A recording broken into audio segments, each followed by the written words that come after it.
और अयोध्या और चित्रकूट के बीच में राम के मित्र निषाद राज का घर है।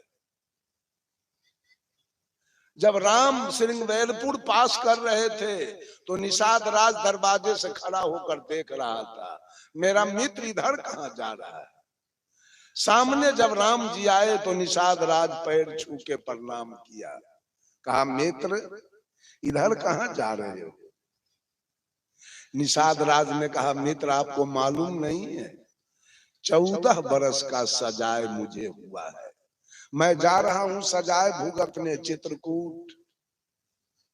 तो निषाद राज ने कहा मित्र एक दिन सेवा का मौका मुझे दो, एक रात मेरे यहां निर्वासन करो, कल सवेरे यहां से प्रस्थान कर जाइए। राम जी रुक गए। निषाद राज को जो हो सका वो रात्रि में सेवा किया, भोजन पानी सब कुछ। सवेर हुआ, सब लोग नित्य क्रिया से निवृत्त हुए, जलपान बना, जलपान किए और निषाद राज के घर के बगल होके गंगा नदी बह रही थी। निषाद राज तीनों को नौका पर बैठाया, हाथ में पतवार लिया, पतवार मार रहा है, नौका आगे बढ़ रही है। जब बीच धारा में नौका गई तो जानकी जी गंगा से वंदना करती है।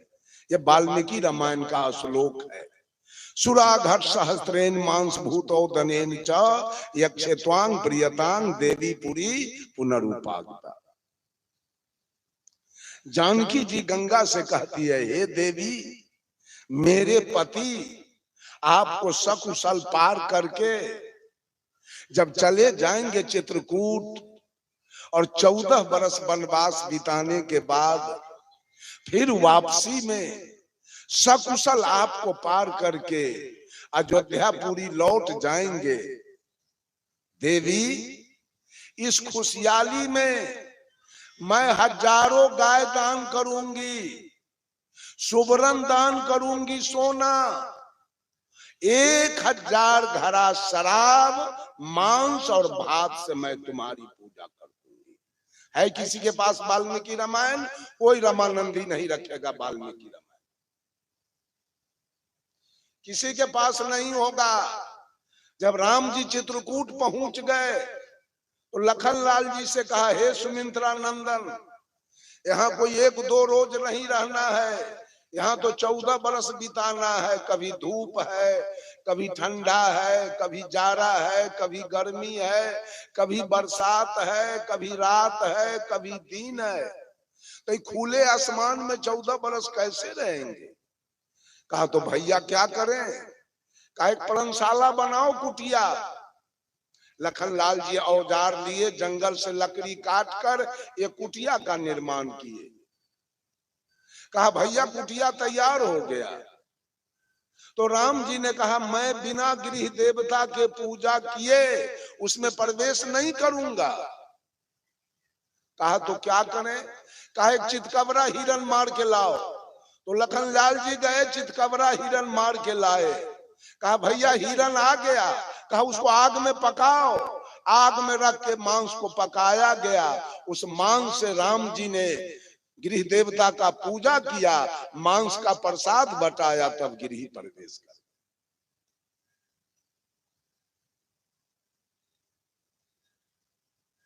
उतना ही नहीं, जब राम जी चले गए चित्रकूट तो लखनलाल जी को राजगद्दी मिला। लखनलाल जी ने राज नहीं किया, राम जी के खोज में निकल गए। 100 भरत जी 101,000 हाथी घोड़ा ऊंट गधा खच्चर लेकर भरत जी और उस पर सेना बैठाकर राम जी के खोज में चले। फिर वो निषाद देख रहा था कि भरत जी को तो राजगद्दी हुआ, ये इधर कहाँ जा रहा है, शायद मेरे मित्र राम को मारने जा रहा है कि हम राज करेंगे या कहीं राम आ गए तो राज हमारा छिना जाएगा। इससे अच्छा है कि एक छहुरी मारिए देंगे तो अखंड राज करेंगे।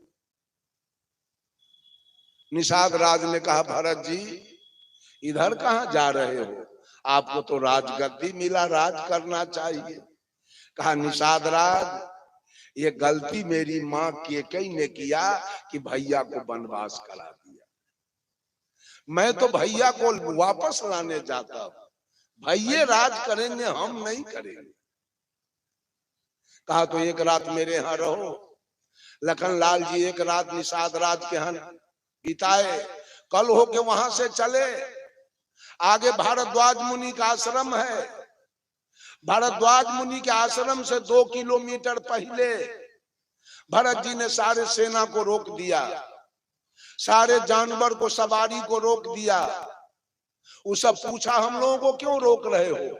अरे नीति कहता है आश्रम पर जाओगे, बाबा का बगीचा है, यहाँ हाथी घोड़ा तुम लोग सब बगीचा तोड़ दोगे, फल तोड़ दोगे तो ऋषि श्राप दे देगा, इसलिए तुम लोग यहाँ रहो, मैं आगे जाता हूँ। भरत जी गए आगे। भारद्वाज मुनि को भी शंका हो गया, भरत को तो राज करना चाहिए, भरत जा कहाँ रहा है? कहा भरत कहाँ जा रहे हो?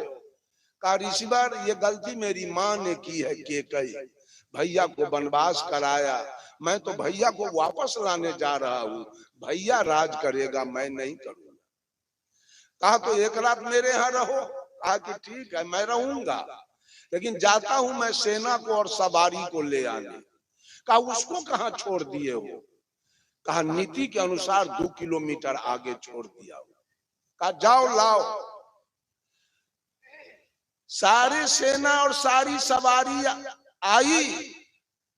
उन सेना के स्वागत में इंद्र के भेजा हुआ 20,000 वेश्या, ब्रह्मा की भेजी हुई 20,000 वेश्या, एक और ऋषि है उसका भेज 60,000 वेश्या आई है इन सेना के स्वागत।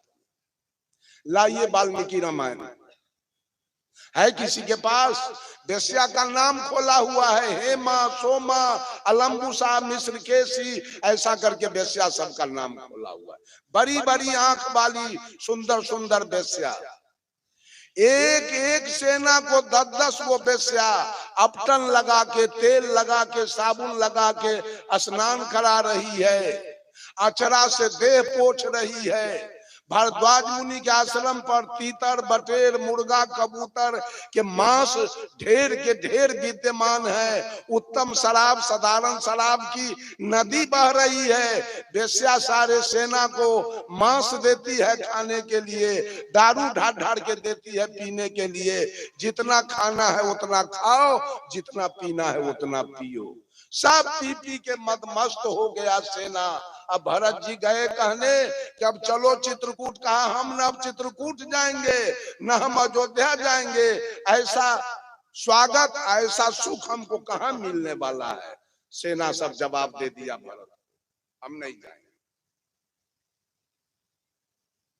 राम भगवान हो गए, लिख दिया गया तो राम भगवान हो गए, और रावण बहुत बड़ा पापी हो गया। फिर तो आपने क्यों लिखा पूजिए विप्र ज्ञान गुणहीना, अशूद्र न पूजिए गुण ज्ञान पर दीना। कहा बाभन बेवकूफ भी हो तो पूजने लायक है, तो फिर क्षत्रिय से ब्राह्मण को क्यों मरवाया गया? और मरवाने वाले ब्राह्मण लोग हैं। ब्राह्मण को क्षत्रिय से मरवाया गया। कहाँ की नीति है? कौन नीति है? कहीं कोई नीति नहीं है, कोई नियम नहीं है, कोई सिद्धांत नहीं है। भजना है भजिए।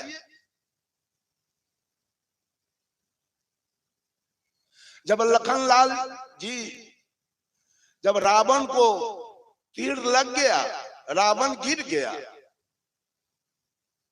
अंतिम सांस रावण का चल रहा था। राम जी ने लखनलाल जी से कहा, ए लखनलाल, रावण बहुत बड़ा राजनीतिज्ञ था, अब वो जा रहा है दुनिया से, जाके अंत में भी तो राजनीति सीख लो। लखनलाल जी गए, रावण पूछा कौन हो तुम? कहा मैं राम का भाई लखनलाल। किधर आए हो? राजनीति सीखने के लिए। रावण कहा तुम्हारे खानदान में कोई विद्वान है, कोई होशियार है, कोई ज्ञानी है, विवेकी है, राजनीति सीखने वाला? कहा हमारे खानदान में कोई नहीं है। कहा एक भी नहीं, सारे बेवकूफ तुम्हारे खानदान में है, कौन सीखेगा राजनीति? कहा कैसे? लखनलाल जी ने पूछा कैसे? कहा तुम्हारे भाई राम को राज तिलक हो गया, वनवास किसने करवा दिया? किसके बाद से वनवास हुआ? आप लोग बोलिए।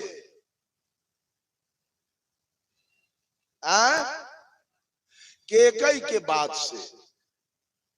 कहा तुम्हारा बाप बेवकूफ अपने पत्नी के बात को बूझ करके और राम को वनवास करवा दिया। वो होशियार है कि काबिल दशरथ? कहा तोहर मां केकई किसका बात बूझ के राम को वनवास कराया? तो मंथरा नौरीन के। ये बताइए नौरीन के बात बूझने वाली रानी होशियार होगी कि बेवकूफ? कहा तोहर मां बेवकूफ नौरीन के बात बूझ के राम को वनवास करा दिया। अरे तोहर भाई बेवकूफ राम, हमारा मामा मारीच कपट का मिर्गा बन के जंगल से निकला, तो कहते हो भाई अंतर्जामी है, तो जाना नहीं कि सही मिर्गा है कि कपट के मिर्गा है, जिसके पीछे तीर धनुष लेके दौड़ के तुम्हारा भाई गया।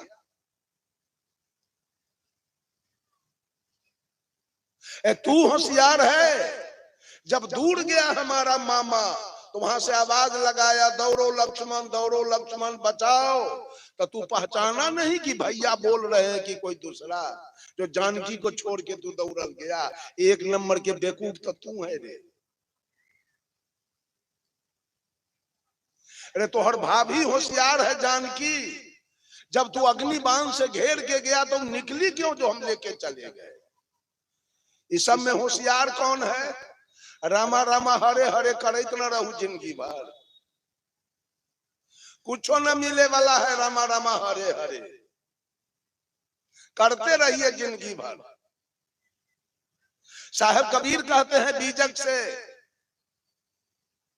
ये माया रघुनाथ की बौरी, सीतामढ़ी में एक रामानंदी साधु हुए।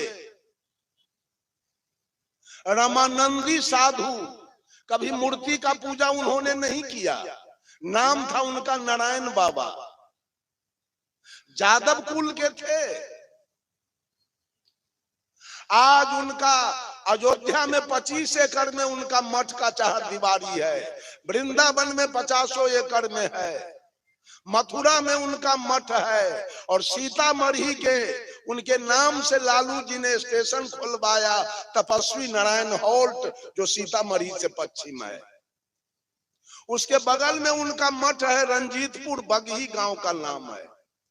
108 कोठरी का बिल्डिंग है। असम में 108 कोठरी में आज तक जय सीताराम जय जय सिया राम, जय सिया राम जय जय सिया राम चल रहा। जब वो महंत जी नारायण बाबा उस गुरुदेव की कहानी हमको कहे, धर्म स्वरूप साहब, एक दिन नारायण बाबा पहुंच गए कहां? फतुहा कबीर आश्रम। अब महंत जी विद्यानंद साहब महंत थे। कहा महंत जी गांधी मैदान पटना में भंडारा होगा, क्या दोगे? कुछ चंदा तो दो। तो विद्यानंद साहब कहे 1 ट्रक चावल, उसका दाल और उसका आलू मैं भेज रहा हूं। नारायण बाबा कहे नहीं उतना मत भेजो, बहुत जगह से आएगा। तो 12 कुंटल चावल, 3 कुंटल दाल और 6 कुंटल आलू हमको भेज दो। गाड़ी पर लोड हुआ। धर्म स्वरूप साहब को नारायण बाबा कहे महंत जी आप चलो वहां प्रवचन करने के लिए। साहब जी कहे हम तो राम के विरोधी हैं। कहे कुछ बोलना लेकिन चलो। साहब जी गए वहां, कहीं से चावल दाल नहीं आया। अब नारायण बाबा कहे अब क्या महंत जी अब क्या करें? साहब जी कहे तो अभी कहिए हम जाते हैं फतुहा, ट्रक पर चावल लेके आते हैं। कहा मत जाओ, जो होना होगा होगा। इसके बाद 14 चक्का के ट्रक से एक ट्रक से वो संतरा पहुंच गया। कहा देख लो आ गया, सब लोग यही खाएंगे। धर्मस्वरूप साहब का प्रवचन हुआ उस समय। तत्कालीन उस समय के मुख्यमंत्री श्री दरोगा प्रसाद राय थे। दरोगा प्रसाद राय मंच पर से बोले, कमेंट किए नारायण बाबा से कि जब राम के पत्नी का हरण हुआ तो राम चिड़िया से, पक्षी से पूछते थे, हे खग हे मृग हे मधुकर श्रेणी, तू देखा सीता मृग नैनी। राम जंगल में, जंगल से झाड़ी से पूछ रहे थे, लेकिन मेरे पत्नी का अगर अपहरण हो जाए तो मैं थाना में FIR करूंगा, मैं चिड़िया से पूछने नहीं जाऊंगा।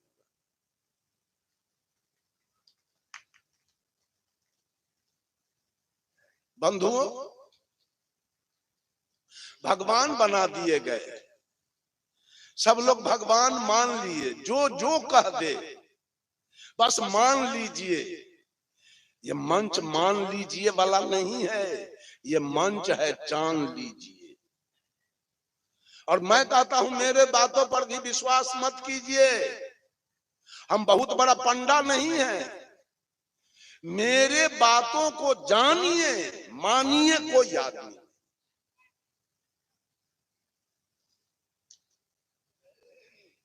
बंधुओं, मैंने कहा आगमन ही प्रस्थान का कारण है, जन्म लेना ही मृत्यु का कारण है, और भजना ही तजने का कारण है। किसको भजना चाहते हैं? किसको भजना चाहते हैं?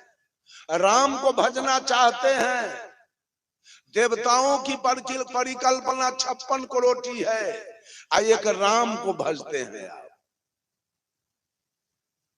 एक राम को आप केवल भजते हैं, काम चल जाएगा। किसी को 7 बेटा हो, एक के बेटा के सब धन दौलत लिख दे, तो 6 गो बेटा बाप की आरती उतारेगा। अरे बड़ा करते हो अठजाम में, तो रामा रामा हरे हरे हरे कृष्णा, तो क्या हुआ? राम कृष्ण और हर माने महादेव, ये 3 गो के नाम लेते हो, काम चल गया। 56 करोड़ या 33 करोड़ में 3 गो देवता का नाम आप जपते हो, और देवता आपसे खुश रहेगा। जिसका नाम नहीं जानते हैं, नहीं जपते हैं, वो सब खुश रहेगा आपसे। एक गांव में अठजाम हुआ, वो गांव में जादव लोग थोड़ा ज्यादा है, समस्तीपुर जिला में जादव लोग ज्यादा है, सब जादव कबीरपंथी, लेकिन दुविधा में रहने वाले। कहे ना इन्हें साहेब बन गया, इन्हें प्रणाम पंडित जी। तो माघ का महीना था, उस गांव में तंबाकू की खेती होती है, बहुत बहुत रुपया लोगों को होता है, 1 करोड़ एक आदमी तंबाकू में। माघ महीना तंबाकू कट रहा था, अब पंडित जी आ गए, कहा जजमान अठजाम बहुत दिन से नहीं हुआ है, एक अठजाम होना चाहिए। कहा तो क्या हर जाए, तंबाकू कट रहा है, चंदा खेते से मिल जाएगा, अठजाम होगा। रसीद छपा के आ गया, चंदा कट गया, रुपया हो गया। अठजाम का दिन माघ बसंत पंचमी तय हो गया। बीच जादव के गांव में 10 घर मुसलमान है, वो जादवे लोगों से कच्चा तंबाकू खरीद के और बना उना के अपना हाट बाजार में बेचता है। बंधुओं, वो जादव लोग कहा मौलवी साहब से, मौलवी साहब जरा तिरपाल दीजिए, अठजाम में खड़ा करेंगे। मौलवी साहब के खैनी बनाने के लिए, झांपने के लिए 10-20 गो तिरपाल था, वो दे दिया। अठजाम सवेरे शुरू हो गया 8 बजे, 5 घंटा जब बीत गया तब पूरब और उत्तर के दिशा से बिजली चमकने लगी और बादल गरजने लगा। अब मौलवी साहब के 4-5 बीघा खैनी कटा हुआ था, खेते में पड़ा हुआ था। अब इसको तो मिर्गी चढ़ने लगा कि अब तो खैनी भीग जाएगा तो गला मेरा कटेगा। अपने बेटा को कहा, रे बाबू जाओ अठजाम में आ ग्वाला लोगों को पैरों पकड़ के दाढ़ियों पकड़ के आ 2-4 गो तिरपाल मांग के ले आओ, और नहीं तो गला कट जाएगा। बारिश में भीगा खैनी की गला कटा। इसका बेटा गया, लेकिन मौलवी साहब के पिताजी जब से अठजाम शुरू हुआ तब से कुर्सी पर बैठ के देख रहा। जब ये गया तो दादा का नजर पोता पर पड़ा। कहा, रे बाबू तू कहाँ आया है? कहा, बादल गरज है, अब बिजली चमक है, खैनी कटा हुआ है, अब्बा कहा है तिरपाल मांग के लाने के लिए, इसीलिए तो हम आए हैं। तो उसका दादा कहा, अभी चले जाओ, हम 5 घंटा से देखा है ये ग्वाला सब ही सनका हुआ है।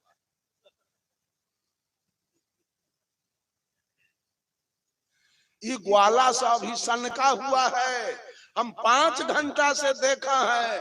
गायले गीत के गावो है, झाल से झलियावो है, और रहरा का हुम है, तब बुझा है प्राण निकल जाइए। अभी मंगबही तो मार के खराब कर दिया। एक के बाद के रगड़ले है 24 घंटा, रामा रामा हरे हरे रामा रामा।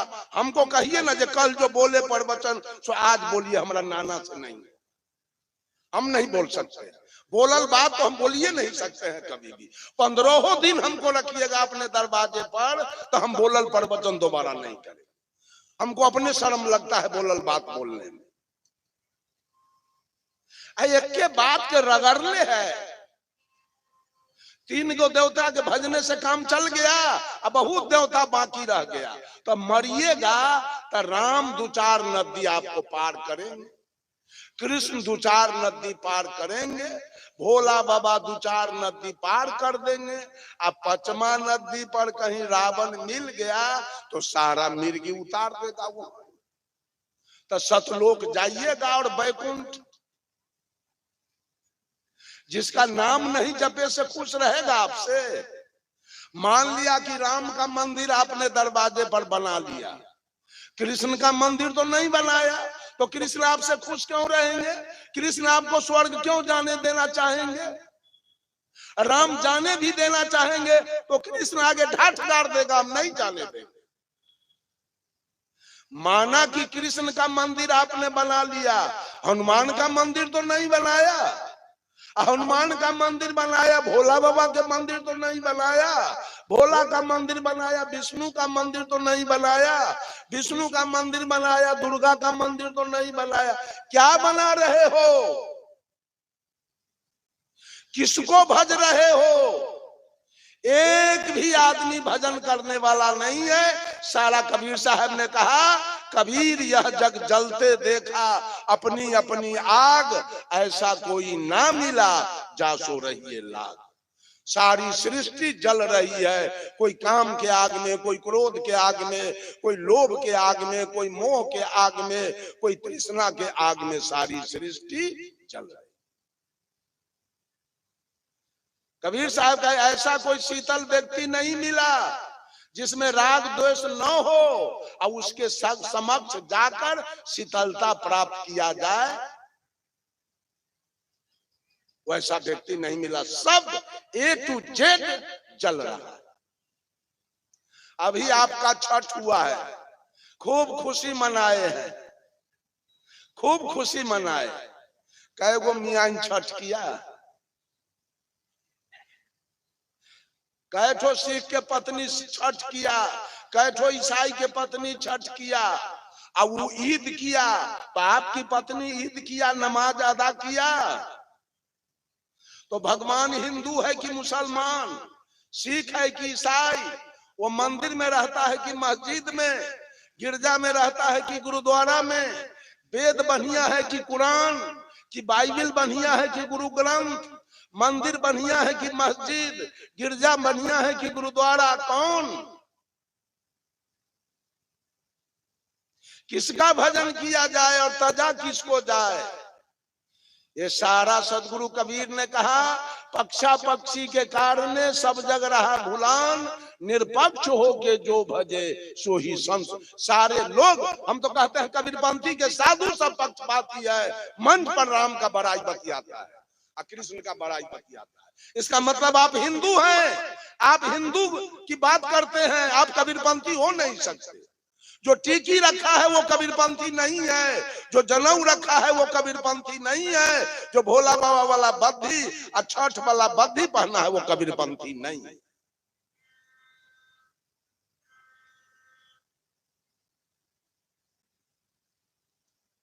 वो कबीरपंथी नहीं है। वो हिंदू हो सकता है, वो कत्लेआम करवा सकता है कहीं, लेकिन वो कबीरपंथी नहीं हो सकता कभी।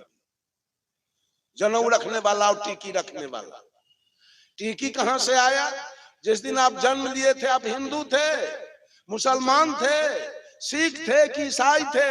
साहब कबीर ने कहा, हंसा तू तो सबल था, हल्की अपनी चाल, रंग कुरंगे रंगिया ते और किया लगवा। ए हंस, जिस दिन तू मां के गर्भ से बाहर आया था तू हंस के समान था। उस बच्चे को साहब कबीर ने हंस कहा है। हंसा तू तो सबल था, आज तेरी चाल हल्की हो गई।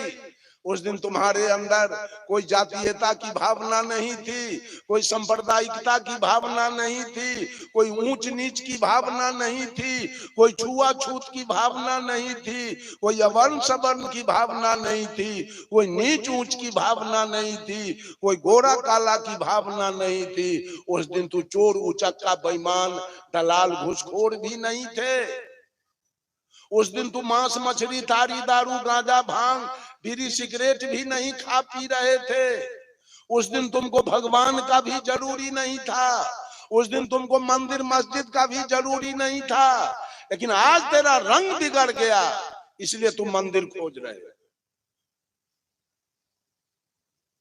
हंसा तू तो सबल था, हल्की तेरी चाल, रंग, रंग एक सीधा साधा शब्द है, उसमें उपसर्ग लग गया, रंग बिगड़ गया। रंग बिगड़ने के बाद आप गलत काम करते हैं, अब गलत काम करने के बाद आप पर विपत्ति आती है, और उस विपत्ति काल में भगवान का उद्घाटन होता है। जितने भी भगवान हैं वो सब मानव के द्वारा उद्घाटित है। मानव ने इसका कल्पना किया है भगवान की। भगवान है नहीं, सब कल्पना पर आधारित है।